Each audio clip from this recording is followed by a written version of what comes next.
Convido agora o Dr. Gustavo Iosp, que é um jovem economista, formado em Yale, graduado e pós-graduado nos Estados Unidos e profundo conhecedor da área de educação. Ele é um estudioso na área.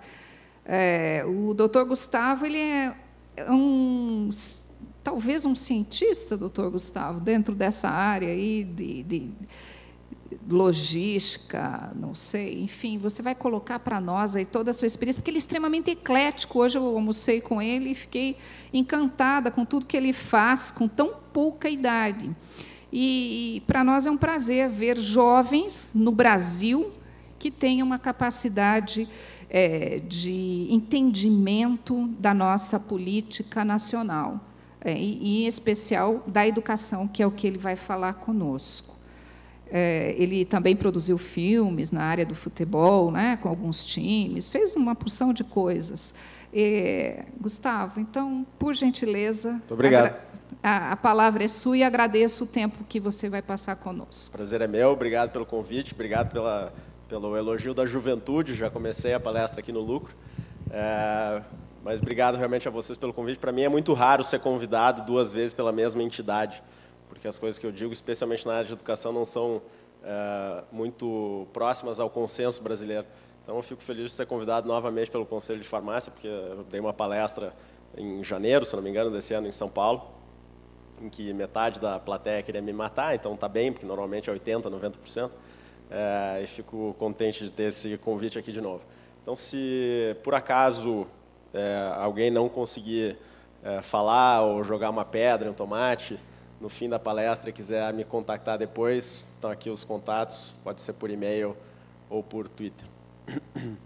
Mas vamos falar, então, sobre a educação de uma perspectiva geral, e eu acho que muito do que eu vou falar aqui se encaixa na experiência de cada um de vocês, no setor de farmácia também, e depois, no final, a gente vai ter aí uns 20 minutos, meia hora de perguntas e respostas, para, se vocês quiserem falar mais especificamente sobre algum assunto.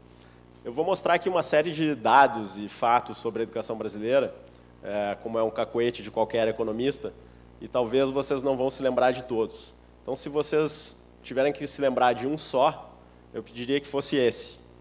74% da população adulta brasileira não consegue ler e entender um texto simples. Uma notícia de jornal, um artigo numa revista, um bilhete um pouco mais longo. Esse dado vem de um instituto que se chama INAF, que é o Instituto Nacional de Alfabetismo Funcional, que é ligado ao IBOP, ou seja, gente com qualidade estatística, que ao invés de perguntar para a pessoa, como faz o IBGE, se ela sabe ou não ler, eles ministram um teste de compreensão de leitura e de escrita, em alguns anos de matemática, para uma amostra representativa da população brasileira, e aí se vem esse dado, que eu acho que a maioria de vocês aqui que são farmacêuticos que convivem com a população brasileira no dia a dia, provavelmente não vão se surpreender. Mas 2 coisas aqui chamam muito a atenção, né? Primeiro, que obviamente 3/4 da população brasileira não saiba ler e escrever plenamente, e segundo, é que esse indicador ele é feito a cada 2 anos, a última edição que foi divulgada, essa de 2011, mas ele começou em 2001, e esse patamar aqui basicamente não se mexeu.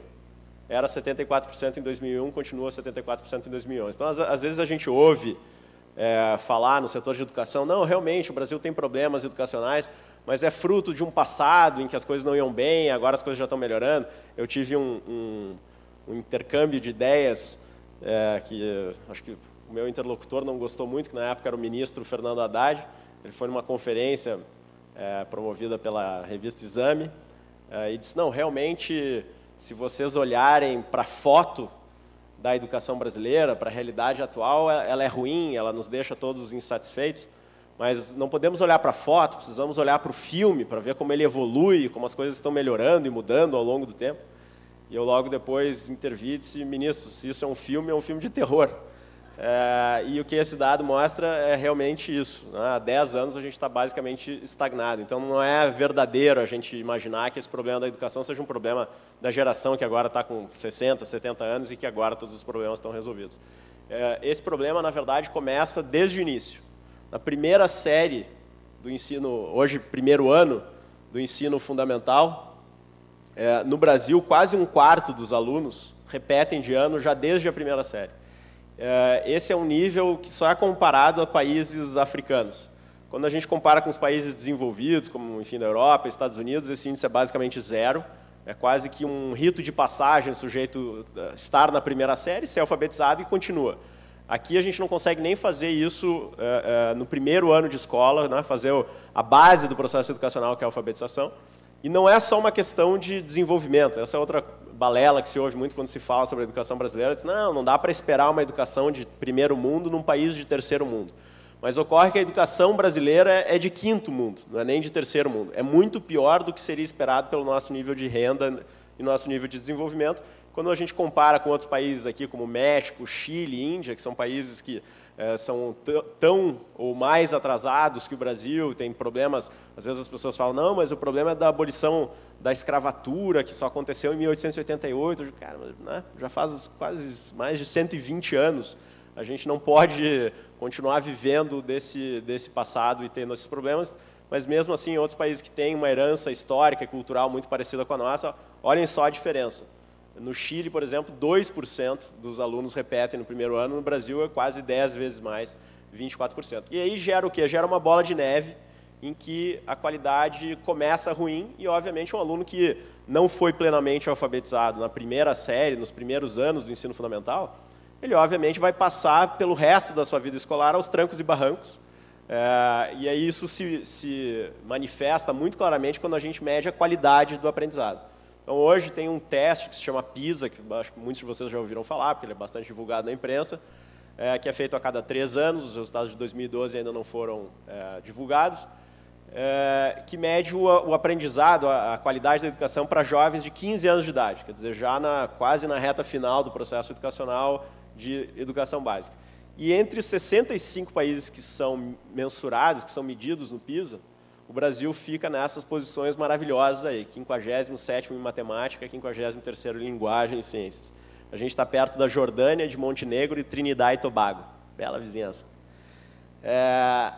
A gente está sempre atrás de grandes superpotências mundiais, como o México, o Uruguai, o Chile, a Rússia e a China. A China, aliás, uma província chinesa, que é a província de Xangai, que não é, às vezes a gente fala província, parece que é pouca coisa, mas na China até uma província tem 40 milhões de habitantes. A China, Xangai, é o primeiro lugar do mundo no PISA. Então, mais uma evidência contundente de que você não precisa ser um país rico, um país desenvolvido para ter uma educação de qualidade, até porque você não consegue virar um país rico e desenvolvido se você não tem uma educação de qualidade para começar. Então, esse é o tamanho do desafio que o Brasil tem para chegar num patamar de desenvolvimento que a gente sonha e que hoje, basicamente, não é possível porque nenhum país pode ser melhor do que a sua população, certo? Nenhum país se torna desenvolvido se o seu povo tem habilidades e capacitações de terceiro mundo. E por isso que às vezes as pessoas me perguntam, por que um economista está falando sobre educação, você não é da área, não deveria se meter. Claro, se eu defendesse melhores salários para todo mundo e dissesse que a culpa é do Pedro Álvares Cabral, eles diriam, que bom, até um economista vê isso, é óbvio, né? Mas como eu não compartilho da maioria das visões, por que um cara está...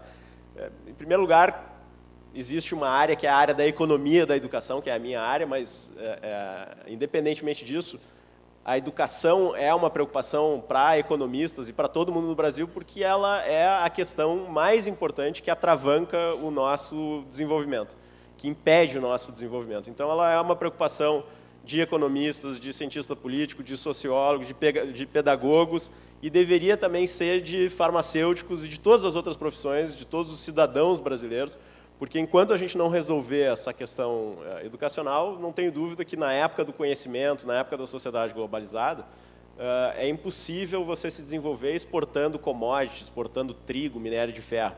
Quem se desenvolve é quem exporta tecnologia, quem exporta conhecimento. E esses problemas da educação que começam lá desde o primeiro ano do ensino fundamental, estão muito aparentes aqui aos 15 anos, quando medidos, se tornam ainda mais visíveis quando a gente fala de universidade. Para quem não está conseguindo ver, aqui é um gráfico com as taxas de matrícula. Infelizmente, esses dados são um pouco defasados, porque essas comparações internacionais levam tempo até ser completadas, mas não houve grandes mudanças de 2005 para cá. são gráficos de taxa de matrícula no setor universitário. Isso é aqui porcentagem da população de 18 a 24 anos está matriculada em universidades em diferentes países. O Brasil é aquela barrinha verde ali, ó. A gente tem 20%. 1 em cada 5 jovens da idade universitária no Brasil estão em alguma universidade, uma instituição de ensino superior. Isso se compara, mesmo com países aqui, ó, Chile, 40%, Venezuela, 39%, Uruguai, 38%. Então, mesmo com países do nosso, de nível de desenvolvimento parecido, até dizer, não é nem o mesmo nível, porque fora o Chile, esses outros países são menos ricos, menos desenvolvidos que o Brasil, a gente está quase a metade desses países.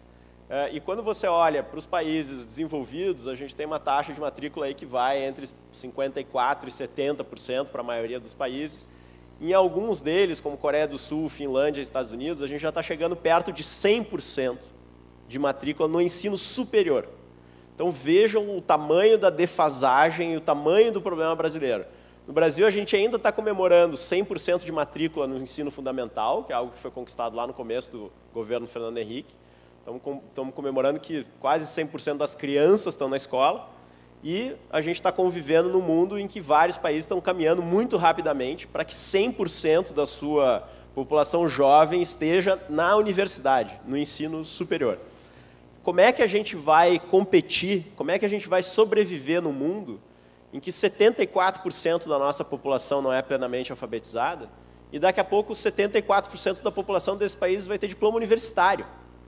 Então pode ser esperto, pode ser malandro, pode ser simpático, pode ser engenhoso, pode ser criativo, pode ter todas as virtudes e as vantagens que você quer atribuir ao brasileiro e que um alemão ou um japonês não tem. Mas não existe vantagem pessoal que supere um gap de conhecimento, de qualificação desse tamanho. E eu acho que para quem está olhando isso e tendo essas discussões acaloradas, né, que vocês vêm tendo sobre formação de pessoas e deficiências na formação, universidades ruins, etc., etc. Não sei se é uma boa ou se é uma má notícia para vocês, mas essa discrepância aqui significa que o número de pessoas nas universidades brasileiras, nos próximos 20, 30 anos, precisa triplicar, no mínimo. Por quê? Porque sem isso a gente obviamente não consegue competir em patamar de igualdade com nenhuma dessas nações e não consegue fazer com que o Brasil produza os bens e serviços de alto valor agregado que a gente precisa para se desenvolver. O lado bom, entre aspas, né, de ter essa posição subdesenvolvida educacionalmente é que em terra de cego quem tem um olho é rei, né? E isso faz com que, no Brasil, não exista melhor investimento do que educação. Não existe melhor investimento do que formação numa instituição de ensino.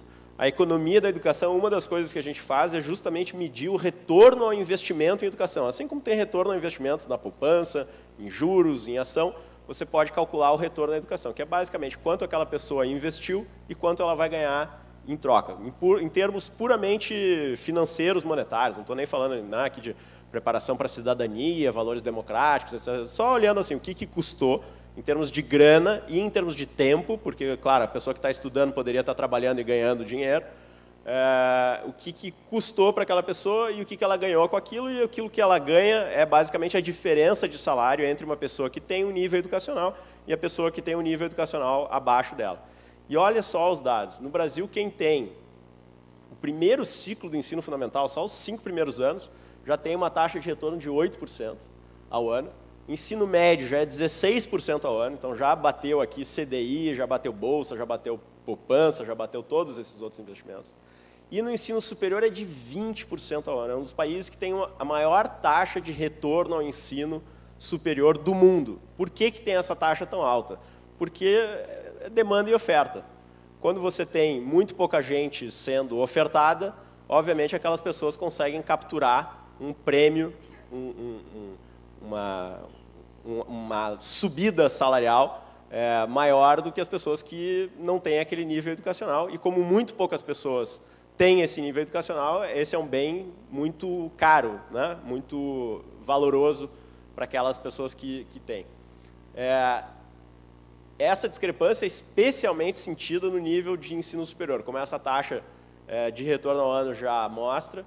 E quando a gente olha, por exemplo, da PNAD, né, da Pesquisa Nacional de Amostra por Domicílio, o salário das pessoas que têm diploma de ensino superior é 167% maior do que aquelas pessoas que só fizeram o ensino médio. Então, é uma barbaridade, como se diria no Rio Grande do Sul, aquilo que se ganha no Brasil pelo fato de ter estudo, de ter formação. Isso, obviamente, para quem está no mercado e já passou por essa formação, é ótimo, né? Vocês ganham muito mais do que ganhariam se não tivessem feito esse ensino superior. Às vezes as pessoas me perguntam, mas vale a pena fazer universidade? Vale a pena se formar? Vale a pena fazer uma pós-graduação? Talvez em alguns países isso até seja discutível, mas no Brasil não tem discussão. Os números estão aqui e não mentem, não tem nada que você possa fazer, nem com o teu tempo, nem com o teu dinheiro, que vá render mais do que se preparar e se formar academicamente no país. Enfim, esse retorno é muito alto porque, de novo, só 12,5% da população ocupada, enfim, na força de trabalho, tem diploma de ensino superior.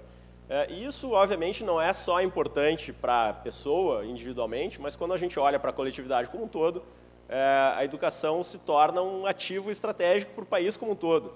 E a falta que a educação brasileira já está gerando, já está sendo sentida e vai continuar sendo sentida e cada vez mais sentida à medida que a gente avança cada vez mais para uma sociedade do conhecimento, para uma sociedade em que a tecnologia, o domínio de bens e serviços de valor agregado muito mais alto se tornam cada vez mais importantes, né? Lá por 1.500, 1.600 era uma boa você exportar cana-de-açúcar. Hoje não é mais. Hoje é bom você exportar software, é bom você exportar chip, é bom você exportar outras coisas. E olha só o impacto que essas dificuldades educacionais têm sobre a produtividade do nosso trabalhador. Isso aqui é uma média de todas as carreiras, né? É um dado da Organização Internacional do Trabalho. A gente precisa de quase 5 brasileiros para produzir por hora o mesmo que produz um americano. E esse dado de produtividade é diretamente resultado do processo educacional. E aqui a gente vê duas características que se repetem seguidamente sempre que a gente olha para indicadores internacionais que tenham relação com a educação brasileira. Em primeiro lugar, é muito ruim, né? 77º lugar no mundo em termos de produtividade, e vem piorando. A gente era 49º em 2002, 8 anos depois, tá essa maravilha aí. Por quê? Porque os outros países acordaram e se deram conta do impacto fundamental que a educação tem para o desenvolvimento há 30 anos. E hoje eles já estão conseguindo colocar no seu mercado de trabalho pessoas muito mais bem preparadas e, portanto, muito mais produtivas. E, enquanto isso, o Brasil, a gente ainda comemora o fato de que estamos colocando 100% das crianças no ensino fundamental, né? E cada vez que surge um indicador que é 0,1 pentelésimo a mais, a gente solta fogos de artifício como se fosse uma grande maravilha ter passado, por exemplo, de 57º para 56º, solta foguete. Aqui vou fazer um parênteses. Quando saiu esse resultado do PISA de 2009, foi um choque para essa comunidade, enfim, educacional, ver que Xangai, né, de um país pobre, está em primeiro lugar do mundo, desbancando Coreia, Finlândia, todos esses países que são tradicionalmente os exemplos, né, de uma educação de qualidade. E aí eu fui para Xangai para tentar entender o que estava se fazendo lá, para fazer, enfim, uma cobertura para a Veja, inclusive. E uma das coisas, tem várias coisas que me chamaram a atenção, depois, enfim, poderia ficar aqui umas 2 horas só contando a educação de Xangai, mas para quem acabou de voltar do almoço, seria um ótimo sonífero para outra oportunidade. Mas um dos diálogos que para mim foi mais impressionante é que eu marquei uma reunião com um sujeito lá que era do equivalente a uma secretaria estadual de educação, secretário estadual de educação. E aí, enfim, a minha agenda estava ruim, porque eu estava passando pouco tempo lá, a agenda do cara também não era boa, a gente só conseguiu se encontrar num sábado às 10h30 da manhã. E aí o cara entrou, enfim, na reunião de terno e gravata. Eu, não, como vocês podem ver, não sou muito partidário do terno e gravata, não estava usando terno e gravata. E aí, primeiro, eu me desculpei, pô, não precisava ter colocado terno e tal, né? Disse, não, é que eu vou passar o dia inteiro trabalhando aqui, depois de você tem uma delegação de Singapura, depois tem outro pessoal da Holanda, depois eu vou me reunir com não sei o quê. Então, tá bom, tudo bem. Fiquei pensando quantos secretários da educação brasileiros trabalham o sábado inteiro de terno e gravata. Provavelmente menos 2. Aí eu disse para ele, daí eu estava me sentindo, né, meio culpado e tal, do cara tá sacrificando aí o fim de semana para passar mesmo que fosse algumas horas só comigo. Eu disse, pô, então eu queria dar uma massageada no ego do cara, quebrar um pouco o gelo. Eu disse, pô, vocês devem estar muito contentes, né? Pô, esse primeiro lugar no PISA, coisa fantástica, meus parabéns e tal. Daí ele disse, esse negócio do PISA para a gente foi muito interessante, porque nos permitiu descobrir que em leitura descontínua, nossos alunos só estão em terceiro lugar no mundo. Então, nós vamos focar muito isso. Então, é uma diferença de perspectiva. Eu só fiquei pensando, nossa, imagina o dia, claro, não vai acontecer, teria que as vacas voarem, e, enfim, outros fenômenos ultraterrestres, que o Brasil ficar em primeiro lugar no ranking mundial de educação. Imagina o que um ministro da educação faria. O cara faria uma própria estátua, estaria pelado pela rua comemorando, e esse cara... Quando aconteceu a mesma coisa, o que ele estava olhando? Ele estava olhando para aquilo que esse diagnóstico permitiu para ele identificar de qual é o problema e como melhorar. Então, essa diferença de visão, obviamente, acaba fazendo toda a diferença de resultado lá na ponta, né? E aí, quando a gente olha, enfim, para a competitividade, é a mesma coisa, o Brasil indo muito mal. Aumento de produtividade industrial, todos esses indicadores que vocês quiserem olhar, tanto para o Brasil quanto fora do Brasil, mostram que esse problema educacional já está repercutindo sobre a nossa possibilidade de desenvolvimento econômico e, de novo, vai continuar repercutindo cada vez mais. Então, aí, já que vocês estão aí num clima congratulatório, de fim de festa, eu não quero estragar e botar água no chope de vocês, vamos falar um pouco sobre o que dá para fazer para melhorar, né? Não vamos só chorar as pitangas aqui, até porque isso não é um édito divino, isso é uma construção nossa, de brasileiros, que fizeram as coisas certas e, na maioria, erradas, e, portanto, podem ser mudadas também por nós, brasileiros. O que dá para fazer para melhorar esse patamar educacional brasileiro? Na minha visão, acho que, em primeiro lugar, a gente tem que saber que tem que trabalhar em dois níveis, no nível macro e no nível micro. No nível macro, o que é o mais importante aqui? É o convencimento da sociedade de que educação é importante e que o Brasil está muito mal. Porque tem essa visão que eu acho, enfim, absurda, das pessoas acharem que a educação brasileira está avançando muito, né? Botamos 100% das crianças, não sei o quê, tem o Pronatec, tem o ProUni, tem o Pro não sei o quê, estamos fazendo muitos progressos, está aumentando o número de faculdades, tá. Ok, está até aumentando, claro, a única vantagem que você tem quando sai de uma base muito ruim é que é muito difícil piorar. Então, para o Brasil afundar ainda mais, teria que ser um esforço sobrenatural de fazer uma coisa que já está muito ruim ficar pior. Então, assim, até por inércia, se ninguém mexer nada lá, a tendência é que melhore. Mas não é suficiente, porque enquanto a gente está andando a passo de tartaruga, a gente está num mundo em que os outros estão andando a passos de Ferrari. E essa diferença nunca vai diminuir, pelo contrário, só está aumentando, se a gente continuar tendo essa posição de olhar para o nosso umbigo, olhar para trás, olhar para o passado do país e dizer estamos melhor. Não interessa se a gente está melhor do que o nosso passado. O que interessa é a nossa posição em relação ao que está acontecendo no mundo todo. Porque aquilo que eu sempre digo, quando o sujeito vai comprar um frango perdigão num supermercado da França, ele não vai aceitar pagar o dobro do preço e comprar um produto que seja pior, porque ele vai ficar pensando, nossa, esses brasileiros, eles foram descobertos pela herança ibérica, tiveram um problema escravocrata até 1888, a gente deveria pagar um pouco mais pelo produto deles e dar uma força para eles, né?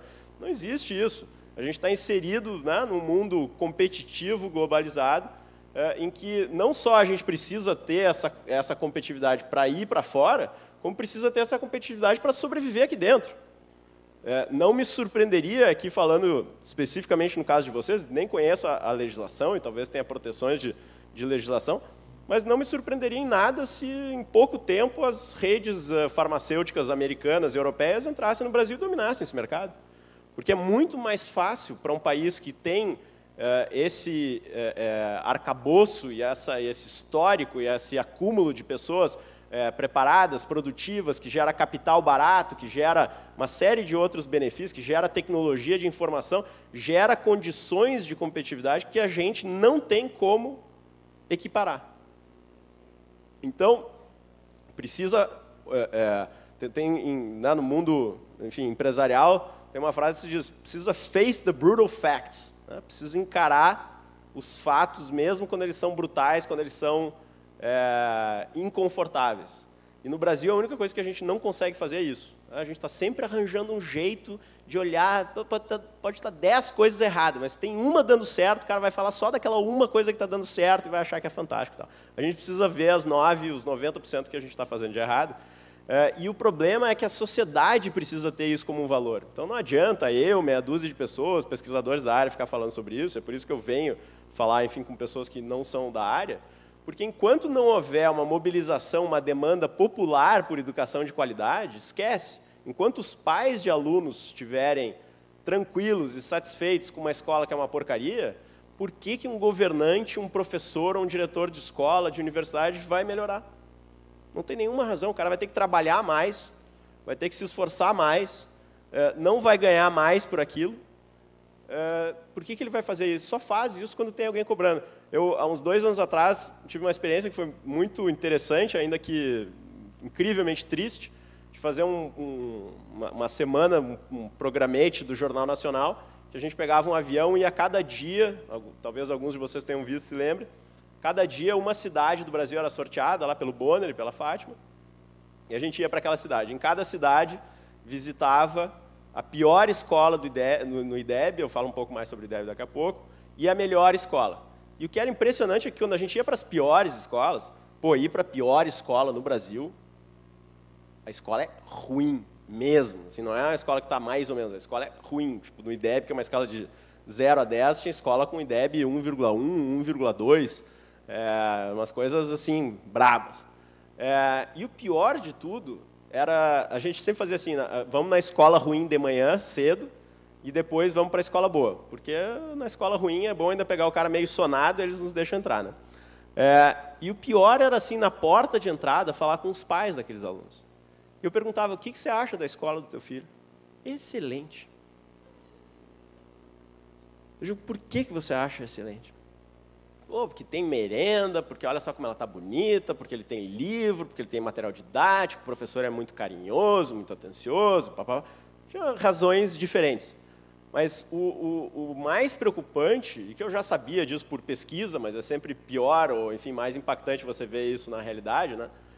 É que mesmo quando o filho está matriculado numa escola péssima, a maioria da sociedade brasileira acha que aquela escola é boa, porque ele não tem condições de julgar a qualidade daquela educação, por ele mesmo ter uma educação muito baixa, e porque os políticos, espertamente, investem em tudo aquilo que é percebido pela população como indicador de qualidade da educação, que, na verdade, não tem nada a ver com qualidade da educação, como merenda, como pintura, como instalação física, etc., etc., e não se esforçam e não investem naquilo que é muito mais complicado e que é muito mais difícil, que é botar uma educação de qualidade. Então, a minha tese, e já era assim há mais de 10 anos, quando eu comecei a, enfim, pesquisar nessa área, e continua mais fortemente ainda hoje, é que a gente não vai melhorar nada enquanto essa discussão sobre educação for uma discussão de gabinete, for uma discussão de meia dúzia de experts com o ministro da Educação, com o governador, com o secretário da Educação.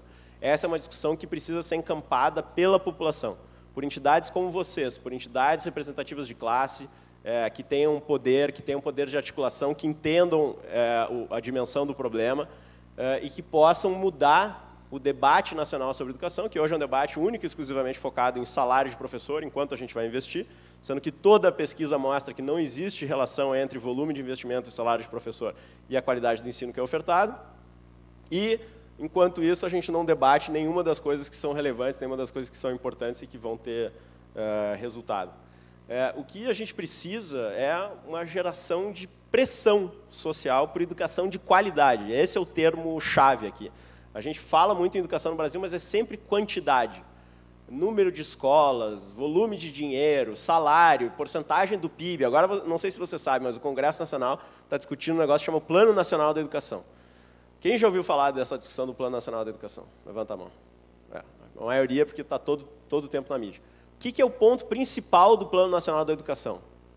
Aumentar o investimento em educação no Brasil de 5% do PIB para 10% do PIB. Quantos países vocês acham que investem 10% do PIB em educação? Chutes da plateia.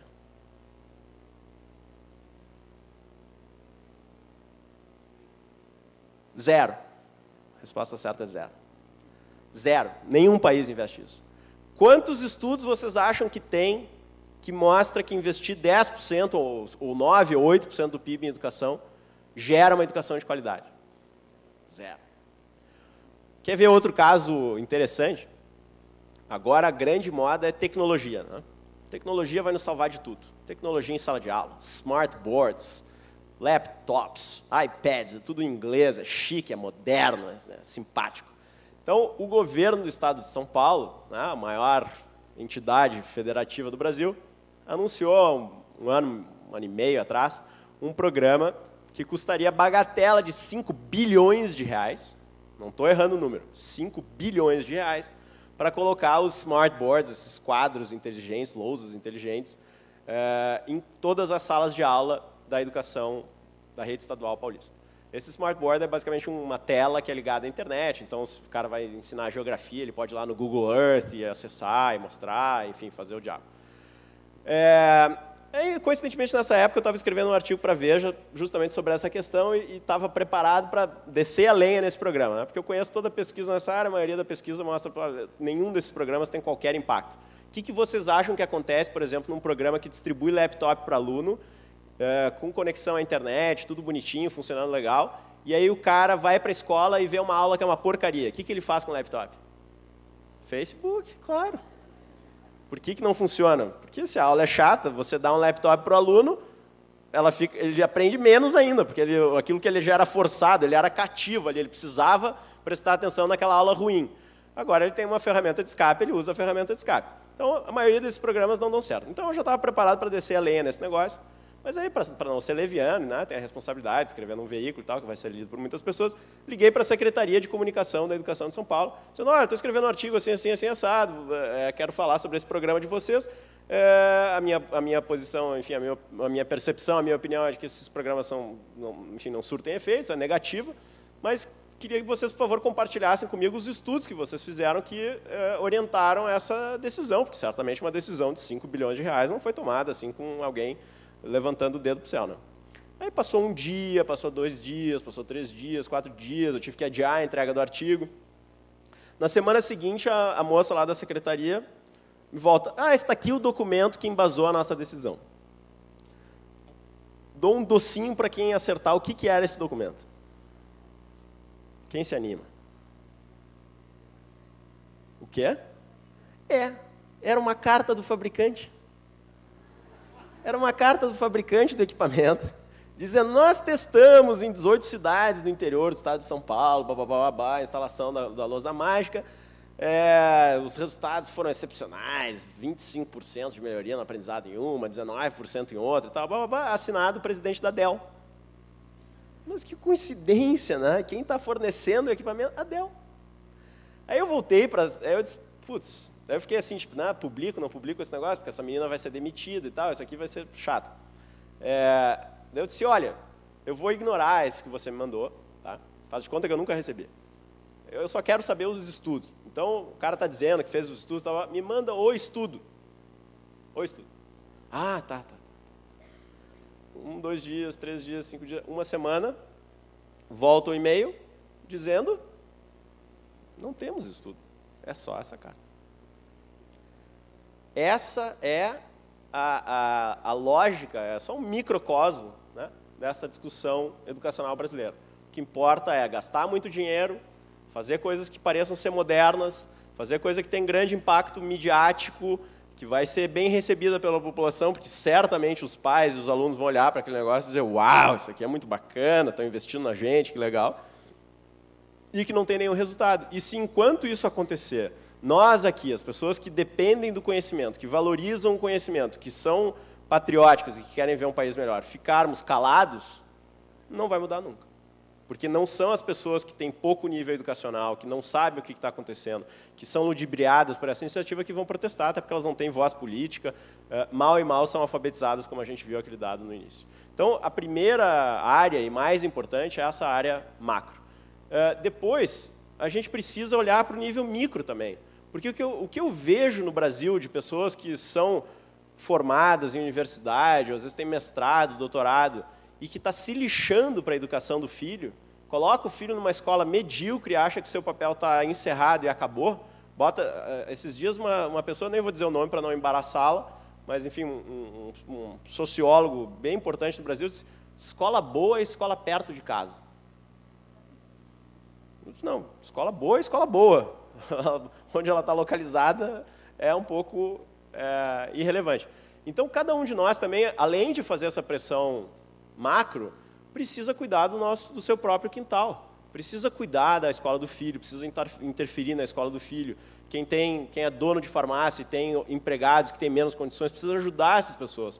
A gente precisa fazer um exército um pouco de formiguinhas, cuidando no varejo e no atacado, no micro e no macro.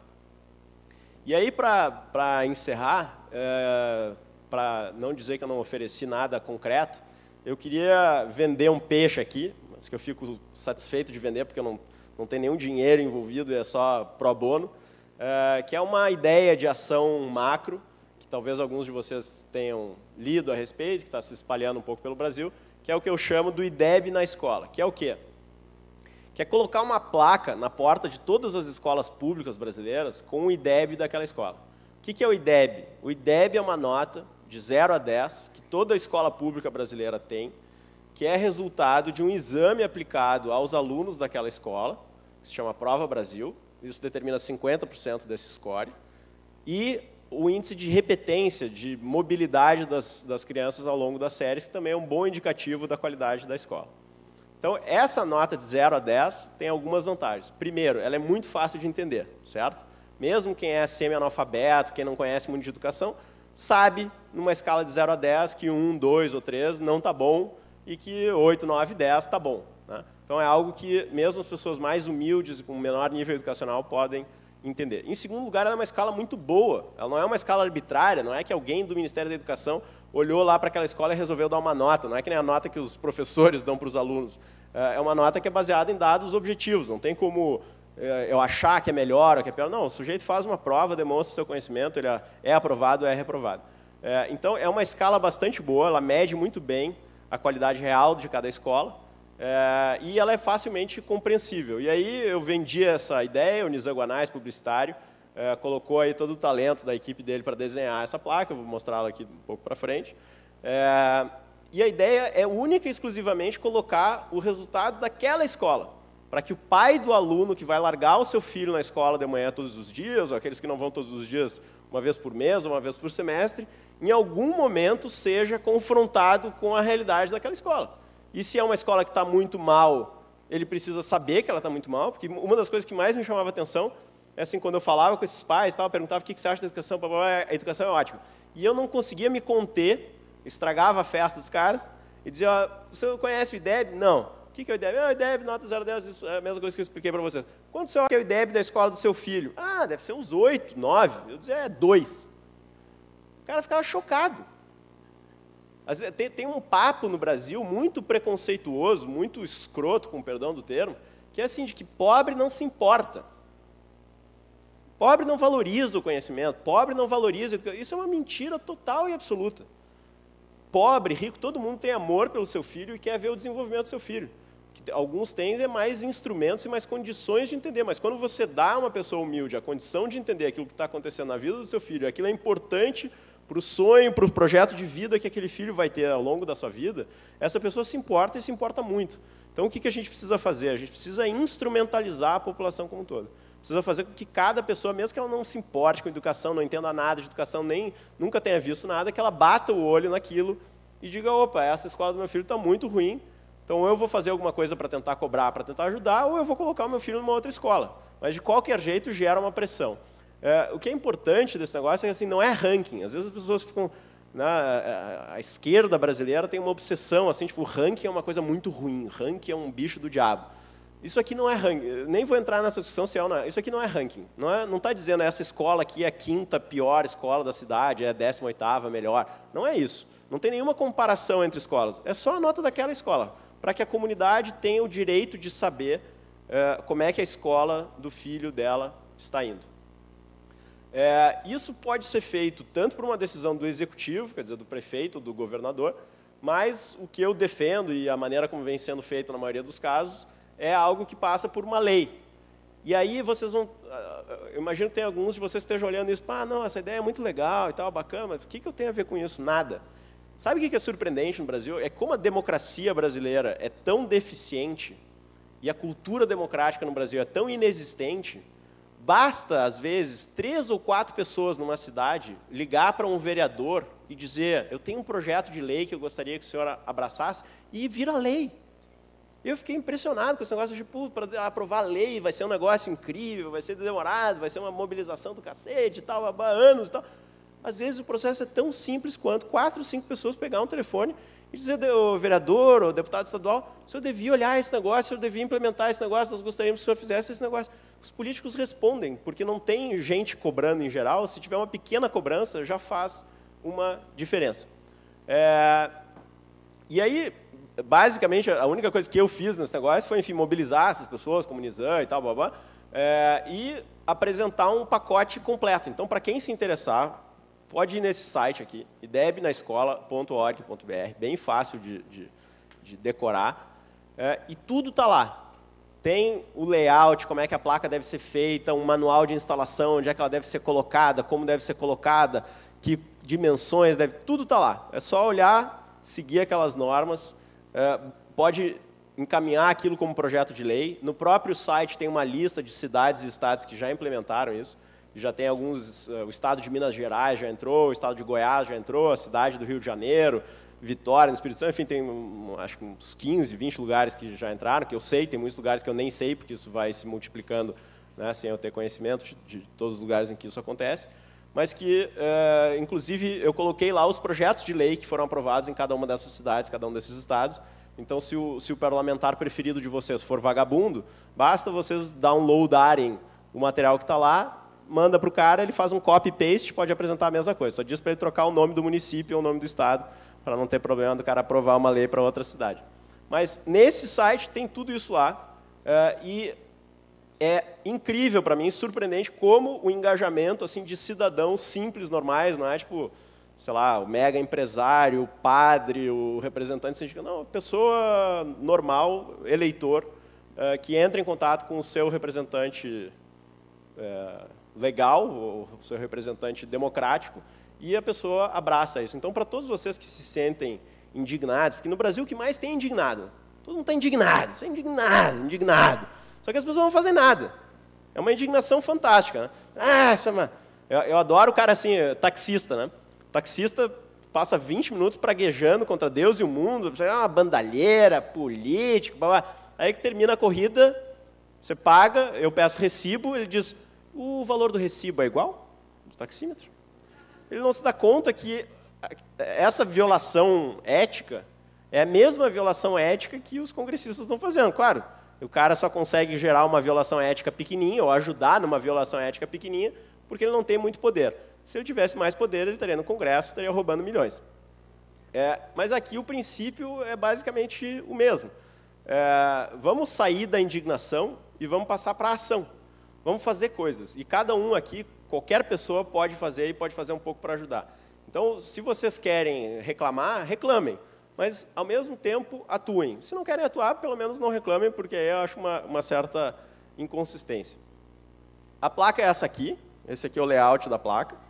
Então, vejam, o meu único briefing para a turma lá dos criadores do Grupo ABC tem que ser uma placa que qualquer pessoa, de qualquer nível, pelo menos tem uma noção. Então, mesmo que o cara não consiga ler nada e não consiga nem ler que é a nota da escola, ele vai ver que tem um termômetro ali e que a escola do filho dele está com febre ou não está com febre, está melhor, está um pouco pior. Então, é basicamente isso. Né? Uma escala de 0 a 10, onde é que a escola do filho está. O IDEB é medido para os 5º anos e para os 9º anos. Então, se a escola tem esses 2 anos, essas 2 séries, vai ser medido nesses 2 pontos. Se tiver uma série só, vai ter uma coluna só, uma linha só. Aqui embaixo tem uma média do estado e do município, para aquele cara que quer um pouquinho mais de detalhe para saber como é que a escola está em relação a, digamos assim, um valor médio. E aí embaixo, menor ainda, que vocês provavelmente nem vão conseguir ler, uma explicação do que é o IDEB, onde é que pode ter mais dados, mais informações. E a razão de ter essa placa, enfim, acho que basicamente aquilo que a gente já falou, que a gente precisa estimular o envolvimento, os pais não conhecem a realidade da escola brasileira, e isso, de novo, não é uma opinião minha, não é algo subjetivo.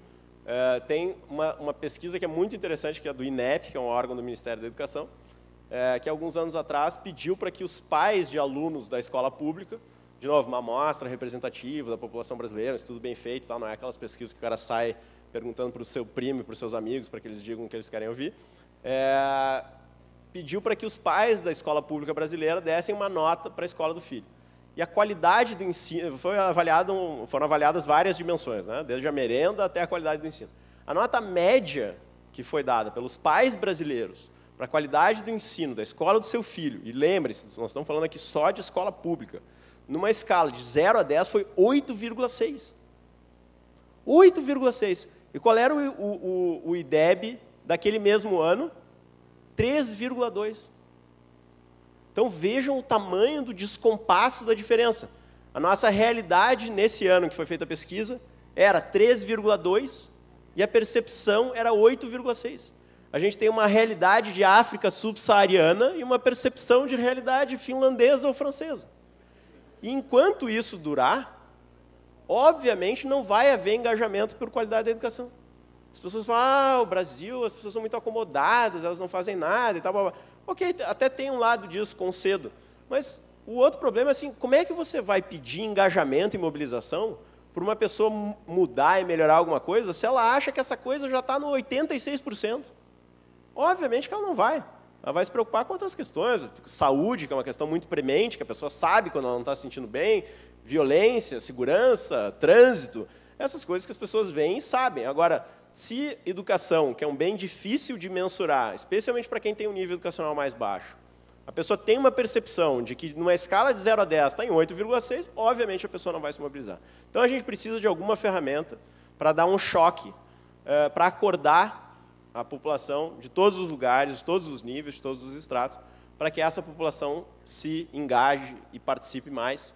E eu espero que vocês sejam pequenos, grandes agentes dessa mudança e depois me contem se teve alguma evolução ou no Paraná, como estado, ou nas cidades de vocês.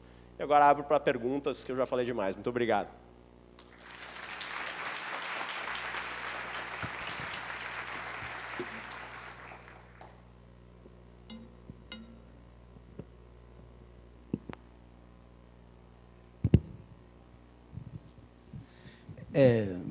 Gustavo, meu nome é Jackson, farmacêutico, né? Lógico. Estamos no seminário de farmacêuticos. Mas é o seguinte, eu tenho 3 situações que eu queria trocar contigo. A máxima de que o político não quer educação. Então, eu queria que você falasse um pouquinho disso, até quanto nós nos submetemos a isso. Né? E o ponto primordial é o seguinte, dessa máxima, né? Como é que nós podemos atuar, fora essa característica do IDEB, nessa máxima em si. Porque, como você falou, em todo lugar que a gente vai, seja como professor, seja como trabalhador, existe muito bravejar muito e pouco executar. E a gente acha difícil essa mudança porque vê que cada vez mais isso se fixa como uma premissa básica da população em todos os níveis de vida. Então, eu gostaria de conversar com você um pouco sobre isso, porque existe essa máxima, né, de que para o político a educação não é importante. E a gente se submete a isso, isso que é o maior problema. É isso. Eu além dessa formação em economia, eu me formei também na graduação, não persegui isso, em ciência política. Em ciência política, qualquer turma de primeiro ano de ciência política, uma das coisas que se aprende é uma certa taxonomia, uma divisão da ação política, que sugere que se você tem uma ação em que os benefícios são espalhados e os ganhos são... os benefícios são espalhados e as perdas são muito concentradas, e, ao mesmo tempo, no outro quadrante, se os perdedores são muito influentes e os ganhadores são pouco influentes, essa ação não vai para frente. E não tem caso melhor para ilustrar isso do que a educação brasileira. Por quê? Vamos olhar para como é que é o panorama para um político qualquer que queira mexer na educação brasileira. Vamos supor que ele queira gerar reformas, que ele queira gerar melhorias, que seja um cara sério. O que é o quadro que ele se depara? As pessoas que vão se beneficiar disso, quem são? É a população, é o povão, é a massa. Que são pessoas que hoje não estão demandando essa melhoria, estão satisfeitas, e, portanto, não vão ficar muito felizes com uma melhoria, porque nem vão notar ou vão ter dificuldade de notar que essa melhoria aconteceu, e são pessoas que têm pouca participação e pouca voz política. Quem que se prejudica com essa mudança? As corporações, os sindicatos de professores e funcionários da área da educação. Por quê? Porque tudo que se faz hoje em educação é para melhorar a vida do professor. Muito pouco é para melhorar o aprendizado do aluno. Esse papo de 5% a 10% do PIB, o que é? Para aumentar o salário do professor. É uma ação sindical que visa melhorar, que está no seu direito, cada um puxa a brasa para a sua sardinha, não tem nenhum problema com o sindicato querer melhorar a qualidade, melhorar o status dos seus membros, ele é feito para isso. O que não pode é o país capitular isso e deixar que isso seja a agenda tradicional. Esses sindicatos são, apesar de ser pouco numerosos, são de pessoas muito aguerridas, muito vocais, muito agressivas e que vão ser muito prejudicadas. Porque no Brasil, por exemplo, vou dar um quadro,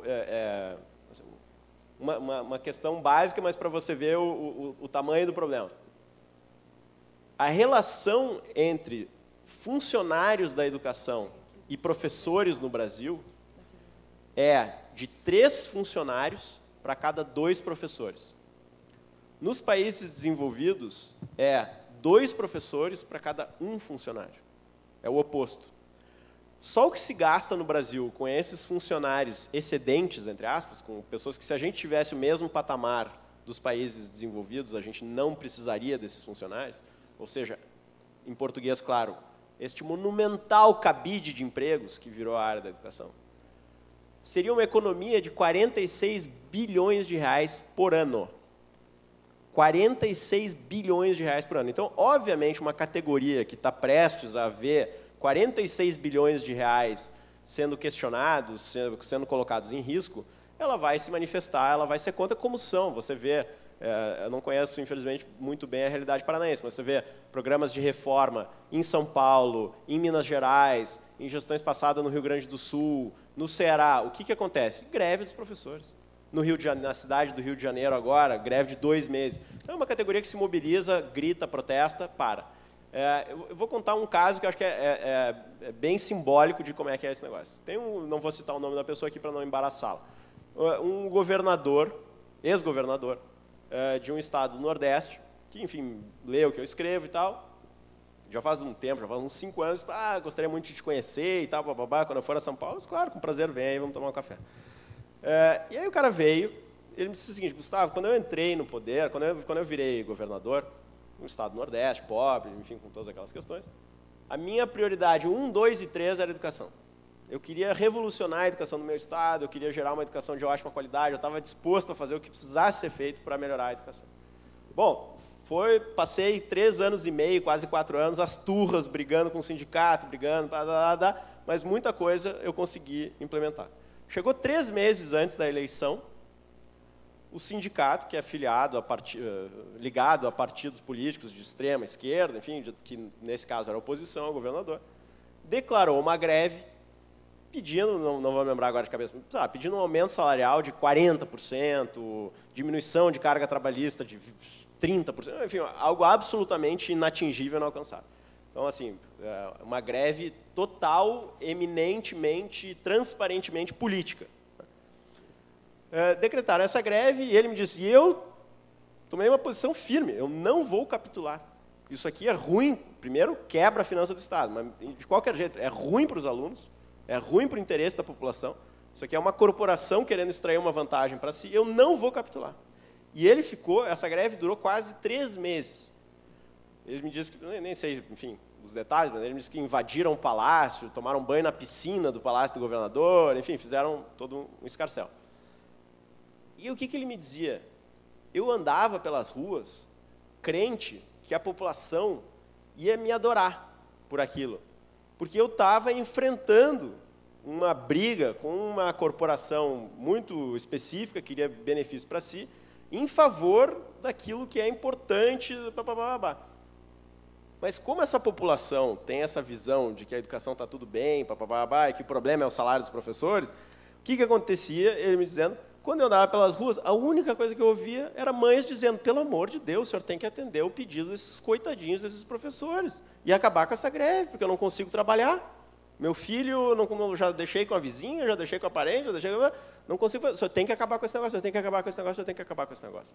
Ou seja, a população não percebeu aquilo como algo positivo que devesse ser apoiado. Agora, nessa greve municipal do Rio de Janeiro também, você tem meia dúzia do casting lá de atores da Globo fazendo manifestos, passeatas a favor dos professores.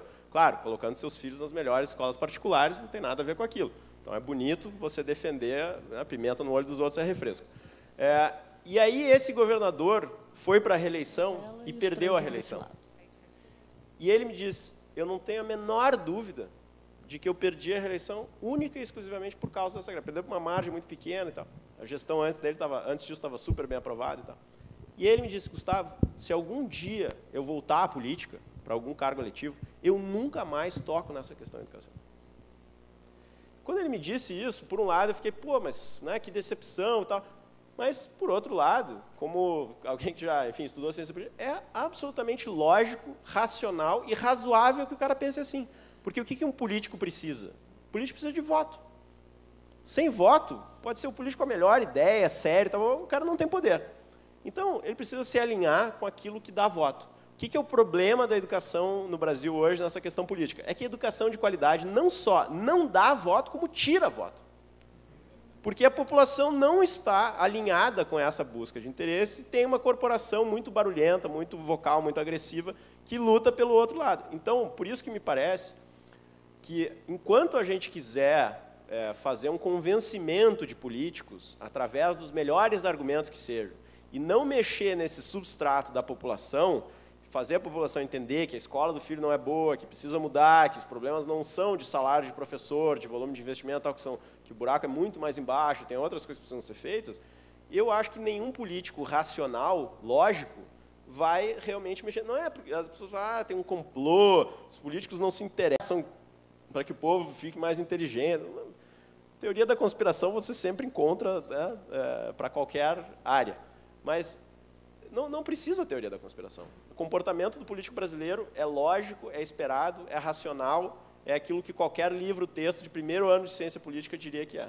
Então, há um tempo atrás eu fazia parte de uma espécie de ONG, que se chama Todos pela Educação, talvez alguns de vocês já tenham ouvido falar. Que, enfim, tem empresários muito grandes, investe muito dinheiro, era para ser uma coisa assim. E eu ficava sempre dizendo assim, eles ficavam organizando eventos com o ministro e com o secretário da educação, não sei o que lá. Eu ficava sempre dizendo, gente, esquece, a gente tem que ir para a mídia, tem que falar com o povo, não tem que falar com o ministro. O ministro vai receber vocês, vai dizer que tudo que vocês estão dizendo é ótimo, lindo, maravilhoso, que vai tentar fazer isso, que está totalmente engajado, vai virar as costas e vai fazer outra coisa. E é exatamente o que aconteceu, tanto que eu saí desse negócio, porque eu era o único lá dizendo, né, vamos meter as caras. Então é isso, eu não acho que seja uma má vontade, uma má fé dos políticos, blá, blá, blá. Nesse caso específico, acho que tem muita má fé em outras áreas, que qualquer pessoa que leia jornal não precisa de mais explicações, mas eu acho que é uma visão que às vezes as pessoas têm que é meio ingênua, de que o político é malvado. Não, o político está olhando para aquilo que dá voto, para aquilo que faz com que ele se dê bem, e a gente tem que fazer o que é construir as condições para que ser preocupado com uma educação de qualidade dê voto. Ponto.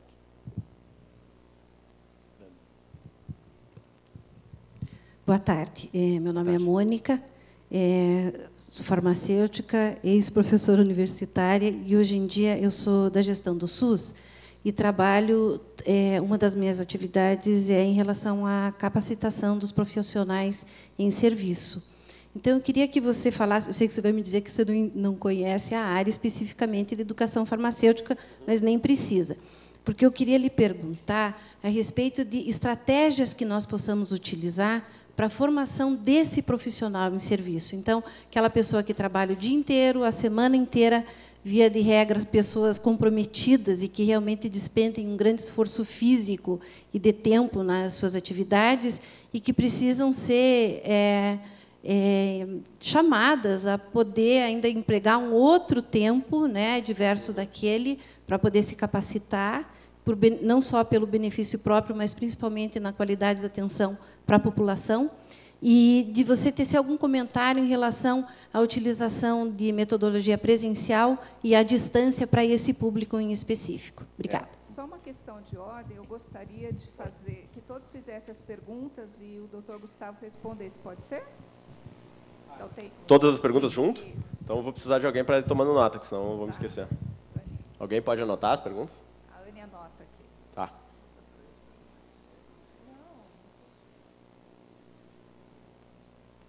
Boa tarde, Gustavo. Parabéns pela exposição. Eu acho que a primeira lâmina, com aquele 74% de população brasileira adulta com dificuldade em relação à leitura, já nos remete a... Acabou com a siesta, né? Acabou com o período assim, pós-almoço. Eu sou professor universitário, né? Coordeno curso de farmácia aqui em Curitiba. E foi muito bom, porque eu tenho vários alunos aqui, que eles têm acompanhado a tua exposição, e eu queria que você nos ajudasse com uma reflexão a respeito da seguinte realidade. Além da questão da dificuldade de leitura da população adulta, existem trabalhos, eu imagino que você os conheça, que fizeram uma perspectiva sobre qual é a percepção da leitura frente à comunidade acadêmica, né? Como é que o aluno universitário brasileiro vê a questão da leitura, e os números são assustadores, né? E mais ou menos semelhantes, uma faixa de 70%, 75% não tem o hábito de leitura. E, por outro lado, farmácia, como outros cursos de saúde, exige um nível de preparo, porque vai lidar com a vida humana, onde você não pode ficar brincando. Tá? Então, as estratégias que a gente tem trabalhado são procurar incentivar a leitura desse universitário, fazer ele tomar contato com a literatura técnico-científica, usar artigos, revisões, e daí vem o famoso questionamento, que eu imagino que você também já tenha tido contato, que é o seguinte: e o material de aula, professor? O famoso slide dependência. Né? Pessoal, daí eles perguntam, o que está no slide vai cair na prova, professor? Eu queria que você nos ajudasse com uma reflexão a respeito disso. Obrigado. Ok. Gostaria também, Gustavo, desculpe, que você fizesse aquele comentário de número de faculdades. Será que é bom? Será que não é? Tá? Núcleo de faculdades? Número. Posso? Responde agora. Meu nome é Arnaldo Zubioli, também sou professor universitário, farmacêutico. A minha pergunta é o seguinte: eu queria saber a sua opinião a respeito das eleições diretas, e inclusive aqui paritárias também, gostaria que fizesse essa análise, tanto no ensino médio quanto na universidade. Para reitor? Para diretores de escola também de ensino médio. Ok. Tem mais ou eu respondo? Então, vamos lá. Vamos ver se eu me lembro de tudo. Sobre formação profissional, e formação profissional especificamente na área de farmácia. Obviamente, sobre essa área eu não tenho domínio, não tenho conhecimento, então não vou me aventurar aqui a dar chute, porque no Brasil isso é fantástico, né? Nessa área de educação, as pessoas são ambidestras, chutam com as duas pernas, nunca estudaram nada, mas acham que sabem resolver tudo.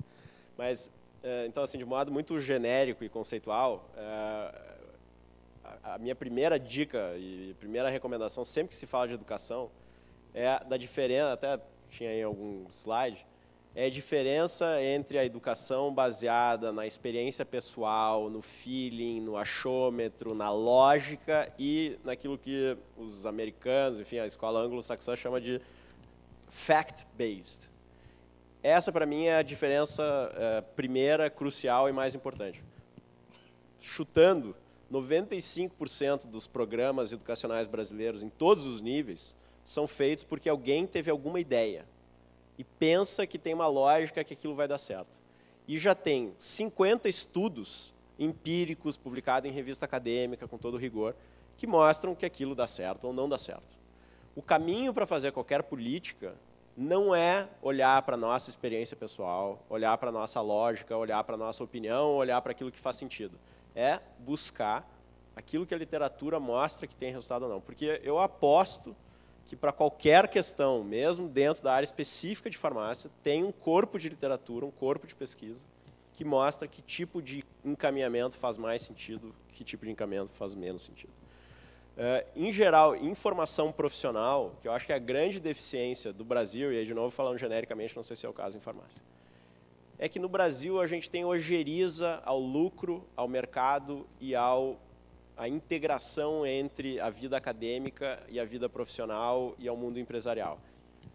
Isso, nem vou entrar no mérito sobre se isso é bom ou ruim no ensino fundamental, no ensino médio, no ensino universitário, mas no ensino técnico profissionalizante, certamente é um desastre. Porque você está preparando uma pessoa para ser um bom profissional, você precisa saber o que é um bom profissional, e quem decide isso não é você, é o mercado. Então precisa ter um estreitamento, essa digamos assim, a segunda dica. Antes de começar a fazer qualquer coisa, olhe para a pesquisa e tenha uma interlocução muito forte com a realidade do mercado.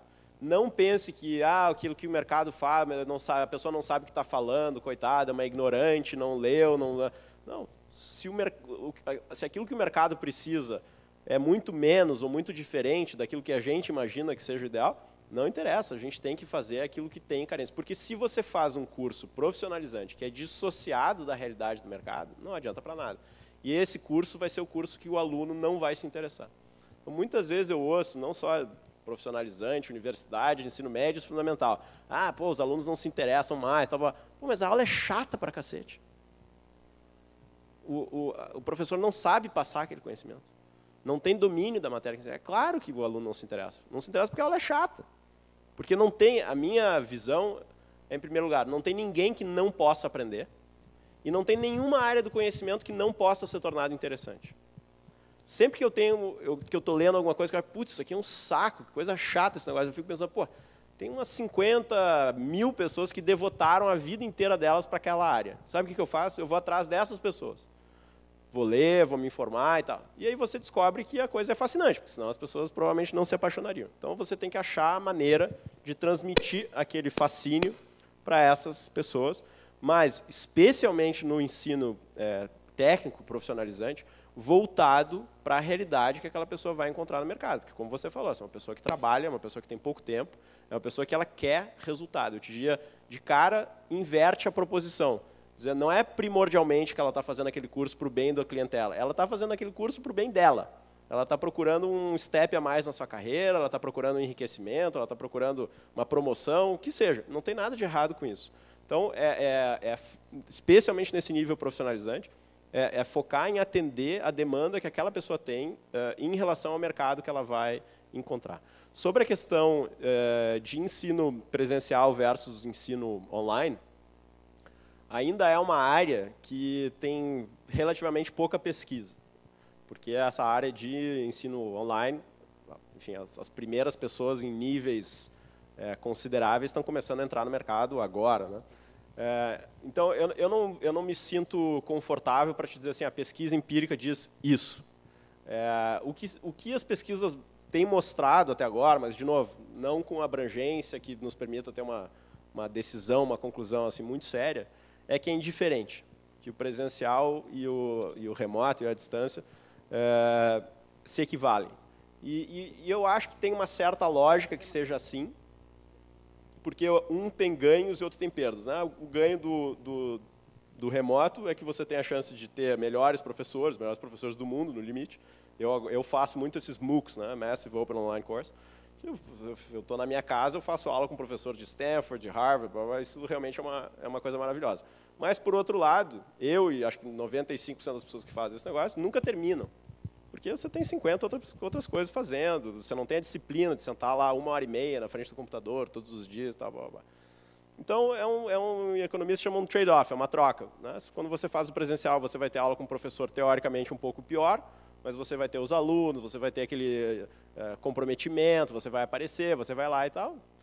E no online, você tem aula com, às vezes pode ser o papa da sua área no mundo, mas você tende a não ter o mesmo nível de comprometimento. A minha hipótese e expectativa é de que, à medida que o tempo for passando, os remotos vão superar os presenciais em qualidade.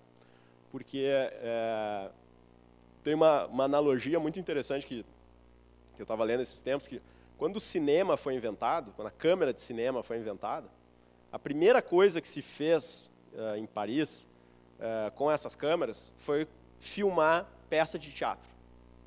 O que eu vou fazer? O teatro é o jeito de se contar a história, bota uma câmera lá e você faz um filme assim. Levou algum tempo, acho que algumas décadas, até alguém ter o insight de dizer o legal da câmera é que a câmera se mexe. E eu não preciso ficar só no teatro. Então, eu posso botar a câmera aqui, dentro da casa da pessoa, mudar a história. E aí nasceu o cinema. Então, quando vem uma nova tecnologia, a primeira tendência, especialmente daquelas pessoas da geração mais antiga, é de replicar o mesmo método que elas estavam fazendo com a tecnologia anterior, simplesmente utilizando a tecnologia nova. E essa tecnologia é desinteressante. Para que você vai assistir um filme de uma peça de teatro? Vale mais a pena você ver a peça de teatro. Aqui, com o ensino à distância, acho que ainda está acontecendo muito disso. Quer dizer, tem tantas vantagens que podem ser obtidas de ensino remoto, de ensino que é baseado em internet, de ferramenta de controle, de interação, etc., etc., que quando isso for implementado, eu acho que vai gerar um ganho importante e vai diminuir bastante a taxa de abandono das pessoas desses cursos. Mas hoje, o que se tem feito? Uma aula normal é uma pessoa na frente de 40 alunos falando durante 1 hora, as aulas online são uma pessoa na frente de 40 alunos falando 1 hora. Então, aí é chato, e aí não faz muito sentido. Mas eu imagino que, à medida que o tempo for passando, isso vai se resolvendo. E acho, portanto, que o nosso viés, o nosso encaminhamento em relação a isso, é de uma abertura total. É de não ser dogmático. Não dizer, tipo, só vale o ensino presencial, isso é bom. Vamos ser abertos, vamos experimentar. E, por outro lado, sem fazer loucura também. Sem chegar e dizer, tipo, não, vamos abandonar o presencial e vamos fazer tudo online. Mas é ter a abertura de que o online talvez seja tão bom quanto e olhar isso com olhos neutros, né? Ou tão neutros quanto possível. Acho que a outra pergunta era sobre a leitura, né? Eu vou contar uma historieta aqui. Essas histórias, às vezes, são melhores para explicar conceitos do que estudos, né? Eu estudei, enfim, high school, até o ensino médio no Brasil. E daí depois fui fazer faculdade e mestrado nos Estados Unidos. Eu era um bom aluno no Brasil, não tinha problemas. Assim. Mas eu era o aluno que não estudava muito. Assim, minha rotina típica, especialmente no ensino médio, era tipo, acordar às 6 da manhã, dar uma passada de olhos na matéria e ir para a prova. E ia bem. Aí eu cheguei e fui fazer a mesma coisa nos Estados Unidos, quando eu fui para a faculdade. Não durou 1 mês. Por quê? Porque o sistema de lá é feito para que seja impossível você ter sucesso se você não passa 6, 7 horas por dia lendo. Não tem como. As provas exigem isso, os trabalhos exigem isso. Não dá para ser criativo, não dá para dar uma bullshitada, não dá para inventar, não cola. Aqui é a mesma coisa. Então, todo mundo que reclama, né, que fala os alunos não leem, eu pergunto, por que você não faz a tua aula de uma maneira que seja obrigatório eles lerem? Se eles não lerem aqueles 3, 4 livros, eles vão mal na prova. Daí o aluno não vai querer, vai embora. Então, deixa embora.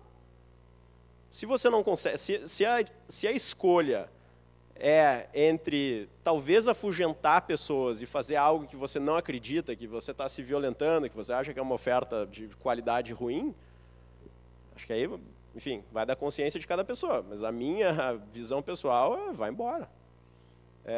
E eu acho que tem um certo exagero nisso, porque eu vejo o meu caso. Né? Se alguém tivesse me dito, quando eu estava na escola brasileira, que, daqui a meio ano eu vou ter que ficar 5 horas por dia lendo e tal, eu diria, sem chance, eu vou embora.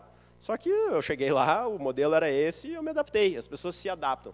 Tem uma questão assim um pouco correlacionada, não diretamente relacionada a isso, que é assim, uma das discussões no mundo pedagógico, educacional, mais nos Estados Unidos do que aqui, nos Estados Unidos, Inglaterra, mais do que aqui, é um negócio que lá eles chamam de grade inflation, que é assim, a generosidade ao dar notas. Que tem uma corrente de pessoas que diz que você deve sempre dar uma nota A, lá, que é tipo, equivalente ao 9, a um 10. Mesmo que o aluno não tenha aprendido tanto, porque o fundamental é preservar a autoestima. Se você dá uma nota ruim para o cara, ele já se sente desestimulado, né? Vai ficar triste, tal, não vai querer mais estudar. Quer dizer, não é uma coisa assim de generosidade. A pessoa argumentando que dar essa nota mais alta faz com que haja mais interesse, haja um permanente interesse, né, no aluno naquilo que... E tem uma outra corrente que diz, não, tem que ser duro, tem que ser realista. O cara tirou 5, tem que dar nota 5, não pode dar nota 8. Tal. E aí se mediu isso. Tem um paper muito interessante que assim, acompanha professores, vários sistemas, tal, que se utilizam das duas filosofias, e o resultado foi claramente que um grading, uma política de dar nota mais rigorosa é muito melhor. Essa coisa de autoestima é um pouco bullshit. E nessa coisa de leitura, eu acho que é um pouco a mesma coisa, sabe?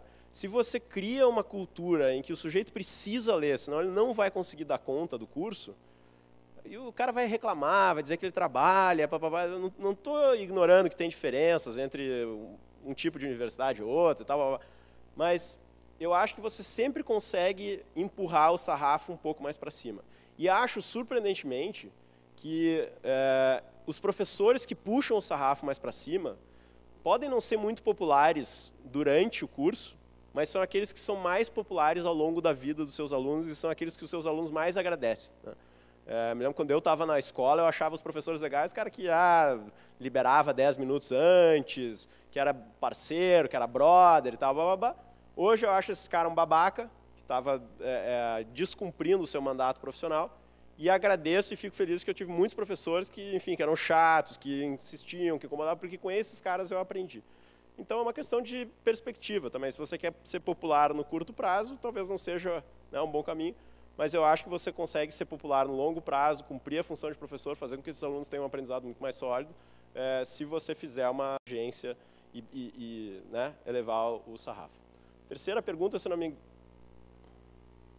Tá, eu concluo rápido. Então, a pergunta sobre o número de cursos universitários, né? Acho que como eu mencionei ali rapidamente ao falar das taxas de matrícula, a universidade brasileira precisa se expandir muitíssimo. Então, eu sou partidário de aumento de matrícula, de número de universidades, de modalidades de ensino, de tudo que for possível e imaginável para fazer com que mais pessoas aprendam e mais pessoas estejam matriculadas em alguma instituição de ensino superior. Aí você vai me dizer, pô, mas não aquelas instituições de porta de cadeia, de qualidade horrorosa, caça-níqueis, não sei o quê, não sei o quê. E eu digo sim, mesmo as instituições porta de cadeia, qualidade horrorosa, caça-níquel, etc, etc. Por quê? Qual é a opção do aluno que vai para a faculdade caça-níquel? Ele não está fazendo uma escolha entre ir para a Universidade caça-níquel e ir para Harvard, ir para Stanford, ir para USP. Ele está fazendo uma opção entre ir para aquela universidade e não ir para universidade nenhuma. Então, entre não ter universidade nenhuma e ter uma universidade que deixa a desejar, eu prefiro a universidade que deixa a desejar, em primeiro lugar. Em segundo lugar, a maioria das universidades brasileiras, se a gente comparar em perspectiva internacional, deixa a desejar. Mesmo as melhores. Então, é um pouco de arrogância daquelas pessoas que vão para as boas universidades, só o que eu fiz é que vale e aquelas outras pessoas, coitadinhas, estão sendo iludidas, estão indo para uma universidade porcaria que não vai dar nada. As pessoas que vão para essas universidades sabem para onde elas estão indo. Ninguém vai para uma universidade porta de cadeia, caça-níquel, achando que está indo para uma universidade maravilhosa. É uma conta de custo-benefício que a maioria das pessoas faz e que pensa, eu vou pagar pouco, eu vou receber pouco, e isso vai me ajudar na minha vida, porque vocês viram a taxa de retorno que tem para investimento em educação e ensino superior no Brasil. Então, essas pessoas estão cobertas de razão. E eu acho um crime de lesa pátria aquilo que o Haddad, enfim, outros ministros da educação fizeram de fechar cursos, de fechar escolas, de proibir o acesso a escolas. Eu acho que qualquer escola que seja honesta, né? Acho que assim, se a escola frauda os seus exames, se ela divulga, aí sim, aí é um outro problema, aí estamos entrando na área da justiça criminal. Mas se ela divulga a sua qualidade real, como é obrigada a fazer, e ainda assim os alunos querem ir para uma escola de qualidade ruim, quem sou eu, ou quem é o Haddad, ou o Mercadante, ou quem quer que seja, para dizer que aquele aluno não pode ir para uma escola ruim? Aí você me diz, pô, mas olha o caso do direito. Nos exames da OAB, sei lá, 82% dos alunos são reprovados. Não sei se é exatamente esse percentual, mas é muito alto. Não tem problema, porque se aquele cara for ser um padeiro, se ele for ser um comerciante, se ele for ser um bancário, ele vai ser um bancário melhor por ter feito uma faculdade de Direito. Então, entre a opção de não ter zero e de ter um pouco, eu sou sempre favorável a ter um pouco. E, para terminar, essa questão das eleições, no sistema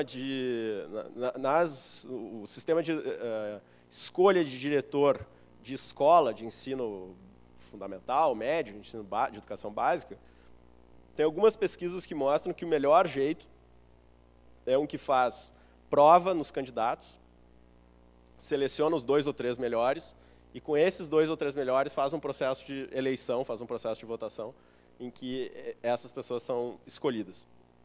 Por quê? Porque aí você balanceia as duas coisas que são mais importantes. Você tem certeza de que as pessoas que estão entrando têm uma capacitação técnica que é suficiente. E, por outro lado, você tem um compromisso daquela pessoa em ter uma certa responsabilidade com a população. Se você faz só a eleição, a chance de virar um processo populista e demagógico é muito grande.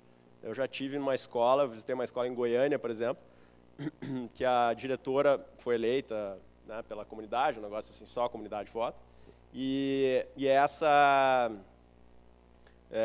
diretora chegou para os professores e disse assim, olha aqui, ó, daqui para frente vamos pegar leve, vamos ser simpático, vamos numa boa, sem esse negócio de muito dever de casa, etc. Enfim, em 2, 3 anos a escola tinha degringolado para um ponto que virou uma porcaria. O IDEB dessa escola era 2,1. A escola ficou tão ruim que os alunos começaram a arranhar o carro dos professores. De tão revoltados que eles estavam com assim, o aparente, visível descaso que todos os professores tinham. Então, esse é o risco de você ter um processo que é só com eleição. Claro, aqui é um caso muito extremo, acho que na maioria dos casos nem é isso que acontece. Mas eu acho que se você consegue combinar uma seleção criteriosa, meritocrática, e depois um processo eleitoral, tudo bem. Nas universidades, pessoalmente, eu acho absurda a ideia de ter voto paritário entre professores e alunos, porque os professores estão lá a vida toda, os alunos estão lá por 4 anos, em primeiro lugar. E, em segundo lugar, processos como, por exemplo, a validação de eleição por um governador, por alguém, longe de ser algo assim, autoritário, para mim é um processo fundamental de um processo democrático, porque quem paga a conta dessa universidade, quando ela é pública, e acho que só as públicas têm essas discussões inflamadas sobre isso, quem paga a conta dessa universidade é a população. Então, a população precisa ter o direito de se pronunciar e de decidir quem é a pessoa que vai estar comandando orçamentos, que em alguns casos são bilionários, ou enfim, de centenas de milhões de reais.